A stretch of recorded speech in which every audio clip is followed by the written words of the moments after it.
एक सियारों का झुंड गांव में आ गया, तो गांव के कुत्तों ने सियारों को रपटाया काटने के लिए। कुत्ते इतने नासमझ होते हैं, उनके मूड की बात है, किसी को भी रपटा सकते हैं। तुमको भी रपटा देंगे किसी दिन तुम्हारे घर के कुत्ते ही और तुम बहुत जोर से भागोगे तब बच पाओगे। और तुमको भी बड़ा आश्चर्य होगा कि हमारे ही कुत्ते हमको ही रपटा रहे। फिर तुम ऐसा नहीं सोचोगे कि इनको परिचय बता दें, हम घर ही के मालिक हैं, रुको रुको, इतना बताओ उतनी देर में तो काट लेंगे इतना उनका मूड है तो कुत्तों ने सियारों को रपटाया, सियार जोर से भागे। सियार बहुत डरपोक होता है, इसलिए सियार कभी अपनी पूंछ ऊपर करके नहीं चलता है। वो बेचारा अपना सिग्नल नीचे ही रखता है कि भाई हम ऐसे ही डरे हुए छोड़ दो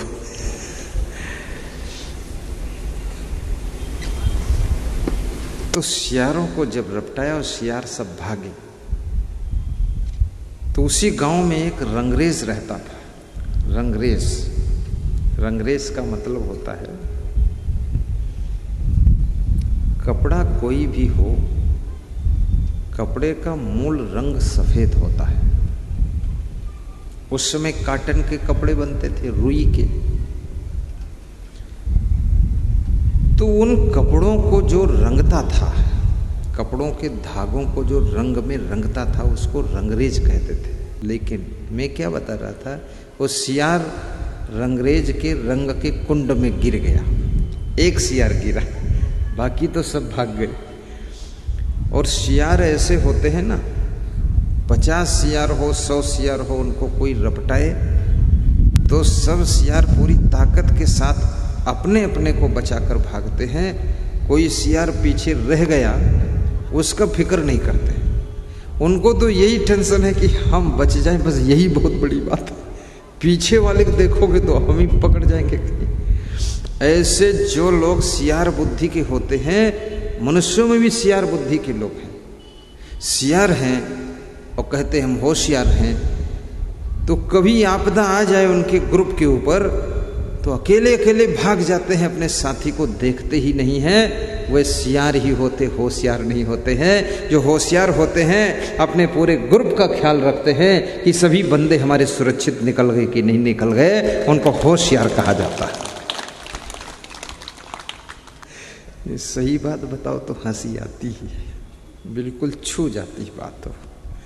और कोई शर्माना मत, हंसना। शर्माने ना शर्माने का अर्थ ये नहीं कि बेशर्म हो जाना ना शर्माना इसलिए कहता हूं कि मतलब ज्यादा ना शर्माना, ताकि हंस सको, ताली बजा सको, खुश होकर बैठ सको। ठीक, चलो सीधे हो जाओ, सीधे बैठो।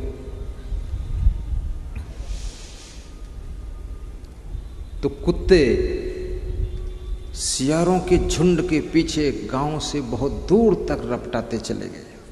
और सियार इतनी स्पीड से भागे कि कुत्ते सियार को पकड़ नहीं पाए, निकल गए सब कुत्ते। कुत्ते निराश होकर लौटे कि दांव खाली चला गया। और जब कुत्ते लौटे तो कुत्ते सब छितर बितर हो गए। और सियार जो रंगरेज के रंग के कुंड में गिर गया, एक सियार तो बड़ा चतुर सियार था। उसने सोचा कि साथी तो सब चले गए, भाग गए, अब अकेले हम यहाँ रंग के कुंड में गिर गए। तो उसी में वो चुपके से मुंडी ऊपर करके और रंग के कुंड में ही बैठा रहा। वो समझ गए निकलोगे तो वो कुत्ते सब वापस लौट रहे होंगे, तो फिर इधर से पकड़ लेंगे। हर कार्य को बुद्धिमानी से करो। आपके घर से चोर बाहर निकल गए हैं, ये सोच करके आप पूरे घर के लोग सामान ढूंढने के लिए बाहर निकल जाओ, तो कुछ एक दो चोर घर में रह गए होंगे तो और डबल चोरी कर लेंगे। थोड़ा सावधानी भी रखो। तो सियार वहां बैठा रहा, आधी रात तक बैठा रहा। आधी रात को चुपके से निकला जब सब कुत्ते सो गए, और निकल करके जंगल की ओर चला गया भागता। और वहां गया, जब सवेरा हुआ उसके साथी सियारों ने देखा तो बोला, सकल सूरत तो हमारे जैसी है, फिर इसका रंग क्यों बदल गया है, ये दूसरे रंग का दिख रहा है। तो साथियों ने कहा, तुम्हारा रंग क्यों बदला है? बोले, आपको पता नहीं है, जिस समय तुमको कुत्तों ने रपटाया था हम भी साथ में थे, तो तुम सब भाग गए, तो पीछे से हमको भगवान मिले और भगवान ने कहा जो डरपोक थे वो भाग गए, तुम निडर थे तुम रुक गए, तो तुमको हम पूरे सियारों के झुंड का संचालक बना देते हैं।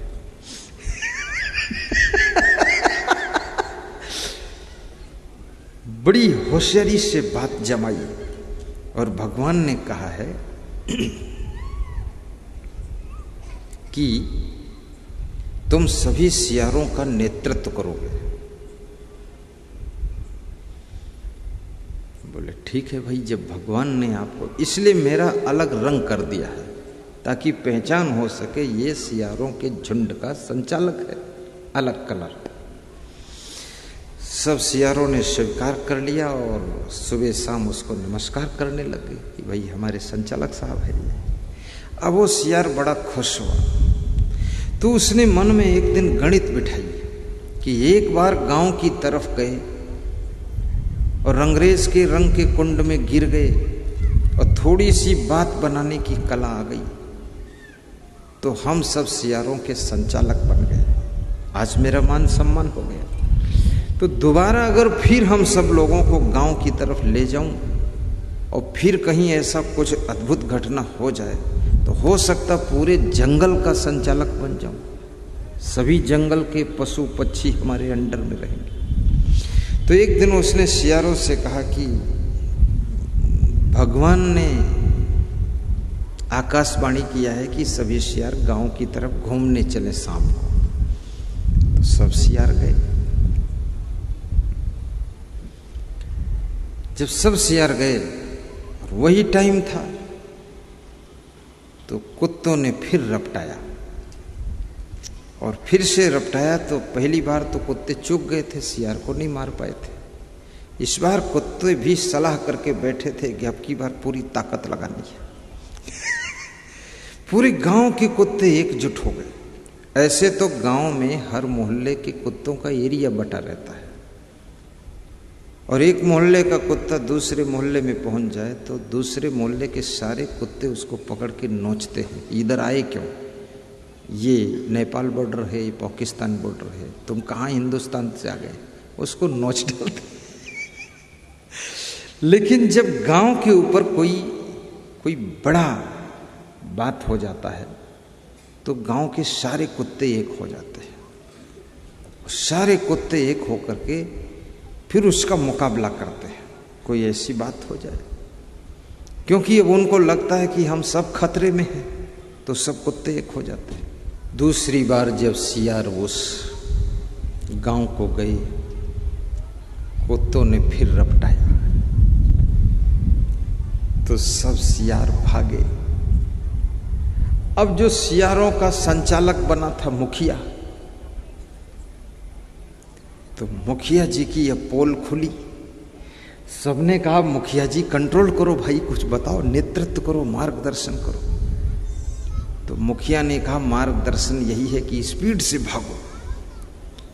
तो सभी तो स्पीड से भाग गए। और मुखिया को थोड़ा हनक भी थी कि मैं मुखिया हूं, संचालक हूं। तो उन्हीं को कुत्ते रपटा के पा गए, पूरा मुखिया को नोच डाला। जब उनको नोच रहे थे कुत्ते तो मुखिया जी चिल्ला रहे थे। तो सब सियार अपनी आवाज में बोल रहे थे, मुखिया जी आपको तो भगवान ने हम लोगों का हेड बनाया था, तुम्हारी ये दशा हो रही, कूद काद के भागो। बोले ये तो झूठ बोलकर हम मुखिया बने थे, वो झूठ की पोल खुली।